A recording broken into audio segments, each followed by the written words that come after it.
এবারে শাকিবের তুফান সিনেমার টিজার প্রকাশ্যে ঝড় তুললেন শাকিব।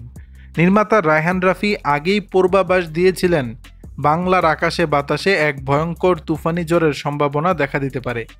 সেই ঝড়েরই দেখা মিলল সন্ধ্যা নামার আগেই। সুপারস্টার শাকিব খানকে নিয়ে নির্মিত তুফান সিনেমার প্রথম টিজার প্রকাশ পেয়েছে, যেখানে রীতিমতো ঝড় তুলেছেন শাকিব। দেশের এই মেগাস্টারকে এর আগে কখনোই এমন বিধ্বংসী রূপে দেখেনি তার ভক্তরা। 1 মিনিট 21 সেকেন্ডের সেই ভিডিওতে বন্দুক হাতে এন্ট্রি নেন শাকিব। এ সময় তাকে বলতে শোনা যায়, পূর্বের কথা মোতাবেক এখন থেকে পুরো দেশকে তুফানের হাতে তুলে দিব।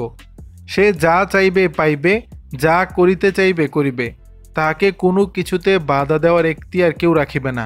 আর এর ব্যত্যয় ঘটিলে এরপরই অস্ত্র হাতে একের পর এক বারুদে তছনছ করে ফেলতে দেখা যায় শাকিব খানকে। এখানেই শেষ নয়, ভিডিওতে দেখা মেলে জনপ্রিয় অভিনেতা চঞ্চল চৌধুরীর। তার সেই বিখ্যাত সংলাপের অট্ট হাসি দিয়ে বলতে শোনা যায়, তুফান খুব ভয় পাইছি রে।